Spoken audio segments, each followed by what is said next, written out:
Now for this question let the latus rectum of this hyperbola x square upon 9 minus y square upon b square that is equal to 1 सबटेन an angle pi by 3 at the center of this hyperbola if b square is equal to 1 upon l upon m into 1 plus square root of n where l and m are co-prime numbers they need to find l square plus m square plus n square is equal to right.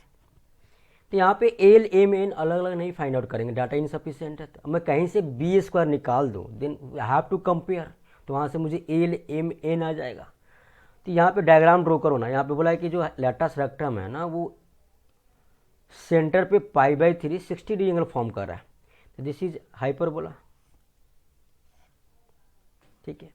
और ये centre पे कितने angle form कर रहा है? Pi by 3। This is A, this is B, और आपको इससे मिड पॉइंट होगा। और इन्होंने सेंटर पे क्या एंगल फॉर्म करा बेटा?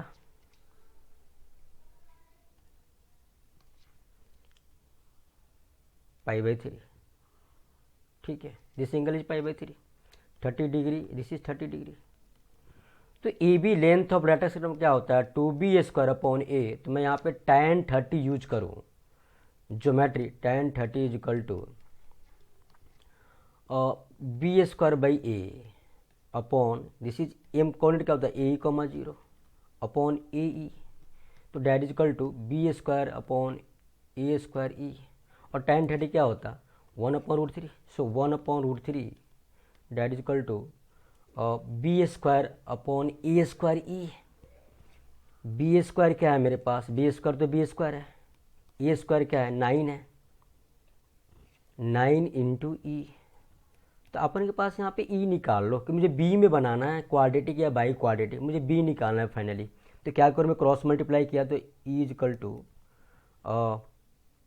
Root 3 B square upon 9। मेरे को ई आ गया यहाँ से। Now what is eccentricity of this hyperbola? A square equal to 1 plus B square upon A square that is equal to 1 plus B square upon 9 that is equal to 9 plus B square upon 9। और यहाँ से मैं क्या लिखूँ? ए square क्या आएगा? मैं a square equal to 3 into b के power 4 upon 81 that is equal to 9 plus B square upon 9। अभी कैंसिल आउट होगा, यहाँ पे कर लो cancel out. This is 9 times. So from here we have 3 into b के power 4 that is equal to, ओ cancel out होना, और कर लो कैंसिल आउट, ज़्यादा इजी हो जाएगा ना।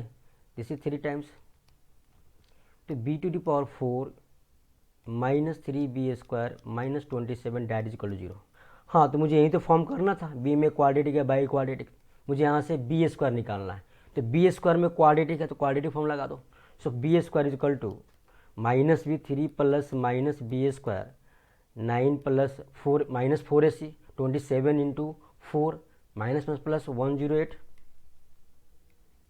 Upon 2 that is equal to 3 plus minus 117 upon 2।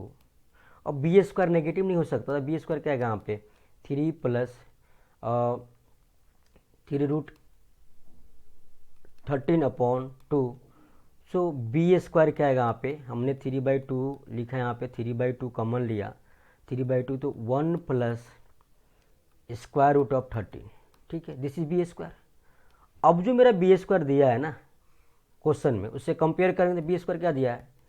L upon M into 1 plus square root of N, यही था ना। देखो ना, L upon M into 1 plus square root of N, have to compare है। तो मेरे पास एल क्या आ गया? 3, एम क्या आ गया बेटा? 2, और एन क्या आ गया? 13। Now we have to find l square plus m square plus n square. हाँ जी, that is equal to 9 plus 4 plus 169 that is equal to 13 plus 169 that is equal to 182। This is our required answer. तो कौन सा option right है यहाँ पे? अच्छा, numerical based question है तो क्या होगा? 182 इज आवर रिक्वायर्ड आंसर।